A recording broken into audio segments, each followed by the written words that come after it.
2,000 ರೂಪಾಯಿನ ಯಾವ ಸಂಸಾರದ ಮಹಿಳೆಯ ಮುಖ್ಯಸ್ಥೆ ಇರ್ತಾಳೆ ಅವ್ರ ಹೆಸರಿಗೆ 2,000 ರೂಪಾಯಿನ ಕೊಡಬೇಕು.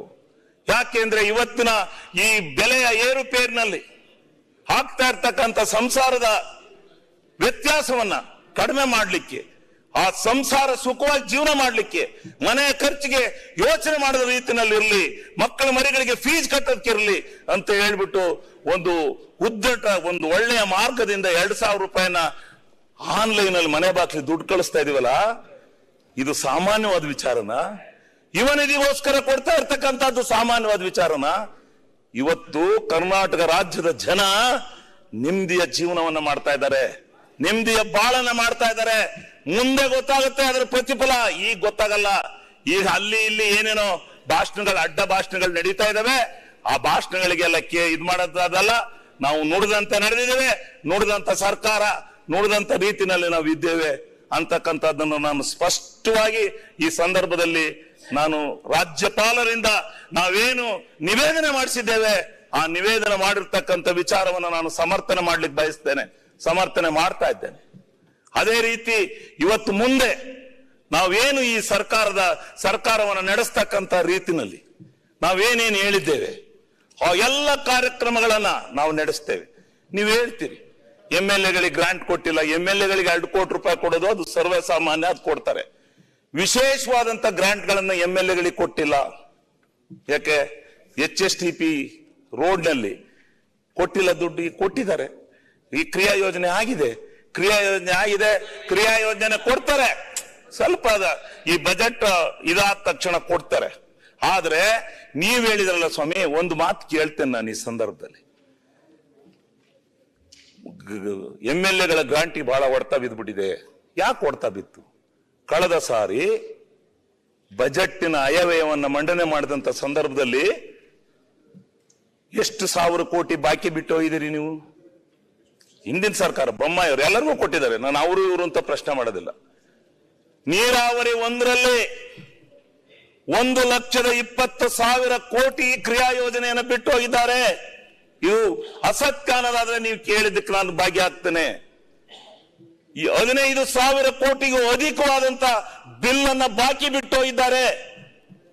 ಲೋಕೋಪಯೋಗಿ ಇಲಾಖೆಯಲ್ಲಿ 30,000 ಕೋಟಿ ಬಿಟ್ಟು ಹೋಗಿದ್ದಾರೆ. ಅದರಲ್ಲಿ ಉಳಿದಿರ್ತಕ್ಕಂಥದ್ದು, ಅದರಲ್ಲಿ ಬಾಕಿ ಹುಟ್ಟಿರುತ್ತೆ 7,500 ಕೋಟಿ ಬಿಲ್ ಬಿಟ್ಟು ಹೋಗಿದ್ದಾರೆ. MIನಲ್ಲಿ ಬಿಟ್ಟು ಹೋಗಿದ್ದಾರೆ, BBMP ಬಿಟ್ಟು ಹೋಗಿದ್ದಾರೆ. ಎಲ್ಲ ಒಟ್ಟು 35,000 ಕೋಟಿ ಬಿಲ್ ಬಿಟ್ಟು ಹೋಗಿದ್ದಾರೆ. ಅದರ ಜೊತೆಗೆ ಸುಮಾರು 2 ಲಕ್ಷಕ್ಕೂ ಅಧಿಕವಾದಂತ ಕ್ರಿಯಾ ಯೋಜನೆಯನ್ನು ಬಿಟ್ಟು ಹೋಗಿದ್ದಾರೆ. ಇವನ್ನ ತೀರಿಸಬೇಕಲ್ಲ ನಿಮ್ಮ ಸರ್ಕಾರದಲ್ಲೆಲ್ಲ ಕೊಟ್ಟದ್ದು. ಈಗ ನಾವು ಅವನ್ನೇನಾರ ಕೈ ಬಿಟ್ರೆ ಏನಂತೀರಿ? ನಮ್ಮ ಸರ್ಕಾರ ತಂದಿದ್ದೆವು, ಈ ಸರ್ಕಾರ ಬಂದೆಲ್ಲನ್ನು ತೆಗೆದಾಕ್ತು ಅಂತಾರೆ. ಹಣ ಎಲ್ಲಿಂದ ಬರಬೇಕು? ಅದರಲ್ಲೇ ಈಗ ಬಿಲ್ಲನ್ನ ಎಲ್ಲ ಸೀನಿಯಾರಿಟಿ ಮೇಲೆ ಪಾವತಿ ಮಾಡ್ತಾ ಇಲ್ಲ ಎಲ್ಲ. ಅದು ಬಿಟ್ಟು ಈಗ ಇಂದು ನಡೀತಿತ್ತಲ್ಲ ಆ ತರ ವಿವೇಚನಾ ಕೋಟದಿಂದ ಎಲ್ಲರ ಬಿಲ್ಲನ್ನ ಈಗ ಬಂದರು ತಗಬರ್ರಪ್ಪ ಬಿಲ್ ಅಂತ ಹೇಳಿ ಬಿಲ್ ಕೊಟ್ಟಿದ್ರೆ ನೀವು ಸುಮ್ಮನಿರ್ತಿದ್ರ? ಬಿಜೆಪಿ ಸರ್ಕಾರದ ಬಿಲ್ಗಳನ್ನು ಕೊಡ್ತಾ ಇಲ್ಲ ಇವ್ರು ಈಗ ಬಂದಂತ ಬಿಲ್ಗಳನ್ನು ಕೊಡ್ತಾ ಇದಾರೆ. ಇವ್ರಿಗೆ ಹಂಗೆ ಹಿಂಗೆ ಅಂತೇಳಿ ಇಷ್ಟೆತ್ತಿ ದಂಗೆದ್ದು ಇರೋದು. ಇವತ್ತು 1,054 ಜನ ಕಾಂಟ್ರಾಕ್ಟರ್ಗಳನ್ನ ಕರೆಸಿ 1 ಕೋಟಿ ಒಳಗಡೆ ಬಿಲ್ ಇರ್ತಕ್ಕಂಥವ್ರನ್ನ ಲೋಕೋಪಯೋಗಿ ಇಲಾಖೆನಲ್ಲಿ ಅವರನ್ನ ಕರೆಸಿ ಆಫೀಸ್ ಬಾಗಿಲಿಗೆ ಕರೆಸಿ ಚೆಕ್ ಕೊಡುವಂತ ಪದ್ಧತಿನ ಇವತ್ತು ನಮ್ಮ ಸರ್ಕಾರ ಮಾಡ್ತಾ ಇದೆ. ಏನ್ ಸುಲಭವಾದ ಪ್ರಶ್ನೆ ಅಂತ ಇದು? ಅದು ಬಿಟ್ಟು ವಿವೇಚನಾ ಕೋರ್ಟ್ನಡಿ ಮಾಡ್ಕೊಂಡಿದ್ರೆ ಅವ್ರಿಗೆ ಪೇಮೆಂಟ್ ಕೂಡ ತರಿಸ್ತೀರಾಕ ಅವ್ರಿಗೆ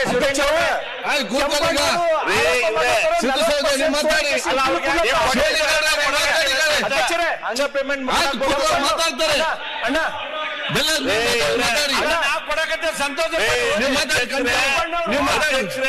ನಾನು ಒಂದು ಮಾತು ಹೇಳ್ತೇನೆ,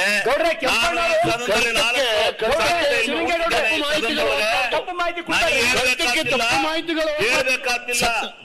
ಯಾವ ರೀತಿ ಯಾವ್ಯಾವ ಸರ್ಕಾರದಲ್ಲಿ ಯಾವ ರೀತಿಯ ಬಿಲ್ಲುಗಳು ಪಾವತಿ ಆಗಿದೆ ಇತಿಹಾಸ ನನಗೆ ಗೊತ್ತಿದೆ. ಕೆಂಪಣ್ಣರ ಆರೋಪಕ್ಕೆ ಹೇಳ್ತಾ ಇರೋದು. ಕೆಂಪಣ್ಣರ ಆರೋಪಕ್ಕೆ ಹೇಳ್ತಾ ಇರೋದು.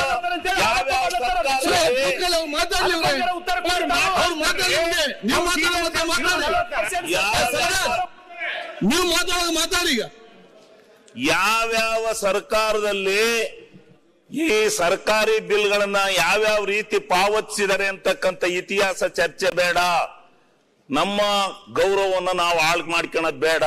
ನಾನು ಮೌಖಿಕವಾಗಿ ಹೇಳ್ತೇನೆ, ಮೌನವಾಗಿ ಹೇಳ್ತೇನೆ, ಅದನ್ನ ಚರ್ಚೆನ ಕೈ ಬಿಡಿ. ಈಗ ಮಾಡಿರ್ತಕ್ಕಂಥ ಪದ್ಧತಿ ನಾನು ಹೇಳಿದ್ದೇನೆ, ಇದು ಎಲ್ಲ ಬಿಜೆಪಿ ಸರ್ಕಾರದಲ್ಲಿ ಆದಂತ ಬಿಲ್ಗಳು. ಆ ಬಿಲ್ಗಳನ್ನ ಇವಾಗ ತರಿಸಿ ಒಕ್ಕಣಿಂದ ಪೇಮೆಂಟ್ ಪ್ರತಿ ತಿಂಗಳ 3 ತಿಂಗಳಿಗೆ 2 ತಿಂಗಳಿಗೆ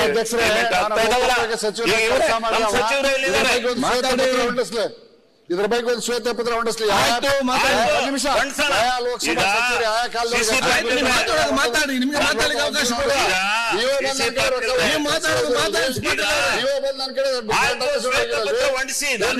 ತಕರಾರಿಲ್ಲ. ಶ್ವೇತಪತ್ರ ಇಲ್ದಿದ್ರೆ ಯಾವ ಪತ್ರ ಹೊಂಡಿಸ್ಕೊಳ್ಳಿ. ಇವತ್ತು ಅದಕ್ಕೋಸ್ಕರ ಈಗ ಏನು ನಾವು ಆಯ್ಕೆ ಆಗಿದ್ದೀವಿ ಈ ಸಾರಿ ಸಾಲಿನಲ್ಲಿ ಶಾಸಕರು, ನಮಗೆ ಪಾಪ ಅವರೇ PWD ಸಚಿವರು, ಅವರೇನು ನಮ್ಮ ಒತ್ತಡದ ಮೇಲೆ ಕೊಟ್ಟಿದ್ದಾರೆ 30,000 ಕೋಟಿ ಸ್ಪಿಲ್ ಓವರ್ ವರ್ಕು ಉಳಿದಿತ್ತು. ಸ್ಪಿಲ್ ಓವರ್ ವರ್ಕು ನಮಗೂ ಕೊಟ್ಟಿದ್ದಾರೆ, ನಾನು ಇಲ್ಲ ಅಂತ ಹೇಳಿದಿಲ್ಲ, ಅವ್ರು ಭಿನ್ನಾಭಿಪ್ರಾಯ ಮಾಡಿದ್ದಾರೆ ಅಂತ ಹೇಳೋದಿಲ್ಲ, ನಮ್ಗೆಲ್ಲ ಕೊಟ್ಟಿದ್ರು. ಆ 30,000 ಕೋಟಿ ಈಗ ತೀರಿಸ್ಬೇಕಲ್ಲ, ತೀರಿಸ್ತಲೇ ಮುಂದಕ್ಕೆ ಹೋದ್ರೆ, ಆಮೇಲೆ ಆ ಹಣನ ತೀರಿಸ್ತಲೇ ಹೋದ್ರೆ, ಈಗ ನಿಮಗೇನಂತ ಇದೆ, ಈ ಸರ್ಕಾರದಲ್ಲಿ ದುಡ್ಡಿಲ್ಲ, ಎಲ್ಲ ಗ್ಯಾರಂಟಿ ಗೊತ್ತೈತೆ. ಗ್ಯಾರಂಟಿ ದುಡ್ಡಿಗೂ ರಾಜ್ಯದ ಹಣಕಾಸಿನ ಸ್ಥಿತಿಗೂ ಸಂಬಂಧ ಇಲ್ಲ. ಅದು ವಿಶೇಷವಾಗಿ ಅದನ್ನು ಕ್ರೋಢೀಕರಿಸ್ತಕ್ಕಂಥ ನಿಟ್ಟಿನಲ್ಲಿ ಸಿದ್ದರಾಮಯ್ಯನವರು ಮಾಡಿದ್ದಾರೆ. ಅದು ಯಾವುದೇ ರೀತಿಯಾಗಿರ್ತಕ್ಕಂಥ ಸದೃಢವಾಗಿರ್ತಕ್ಕಂಥ ಹಣಕಾಸು ನಿಮ್ಗಿಲ್ಲ ಇಲ್ಲ ಅಂತೀವಿ. ಈಗ ಯಾರಪ್ಪ ಇದ್ರಲ್ಲಿ ಟ್ರೆಜರಿ ಬ್ಯಾಲೆನ್ಸ್ ಯಾರ್ದು ಹೇಳ್ರಪ್ಪ ನೋಡೋಣ. ಓಲೆ ಯಾವುದು ನಿಂತಿದೆಯಪ್ಪ, ಯಾವ ಸಂಬಳ ನಿಂತಿದೆ, ಯಾವ ಸಾರಿಗೆ 2,20,000 ಕೋಟಿ ಕಮಿಟ್ಮೆಂಟ್ ಎಕ್ಸ್ಪೆಂಡಿಚರ್ ಒಂದು ವರ್ಷಕ್ಕೆ ಯಾವ್ದು ನಿಂತಿದೆಯಪ್ಪ ಈ 9 ತಿಂಗಳಿಂದ? 9 ತಿಂಗಳು ನೀವು ಸುಮ್ಮನೆ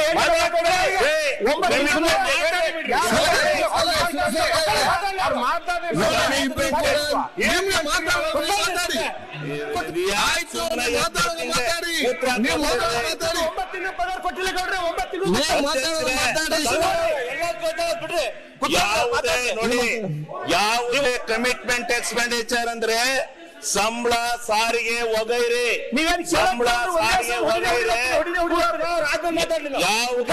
ಯಾವುದು ಬಾಕಿ ನಿಂತಿಲ್ಲ. ಸಂಬಳ, ಸಾರಿಗೆ ವಗೈರೆ ಕಮಿಟ್ಮೆಂಟ್ ಎಕ್ಸ್ಪೆಂಡಿಚರ್ ಅಂತ ನಾವೇನ್ ಹೇಳ್ತೇವೆ, ಅದ್ಯಾವುದು ಬಾಕಿ ನಿಂತಿಲ್ಲ. ಅವೆಲ್ಲ ಸಲೀಸಾಗಿ ತಿಂಗಳ ಹೋಗ್ತಾ ಇದಾವೆ, ಯಾರ ಸಂಬಳ ನಿಂತಿಲ್ಲ. ಇದನ್ನ ಅರ್ಥ ಮಾಡ್ಕೋಬೇಕು. ಫೈನಾನ್ಸಿಯಲ್ ಇಕ್ಕಟ್ಟಿದೆ ಅಂತಂದ್ರೆ ಎಲ್ಲಿದೆ ಫೈನಾನ್ಸಿಯಲ್? ಇವೆಲ್ಲ ಈ ಸರ್ಕಾರ ಪಾಪರ ಇದೆ ಅಂತಿರಲ್ಲ, ಯಾವ್ದು ನಿಂತಿದೆ? MLA ಕೊಡ್ತಕ್ಕಂಥ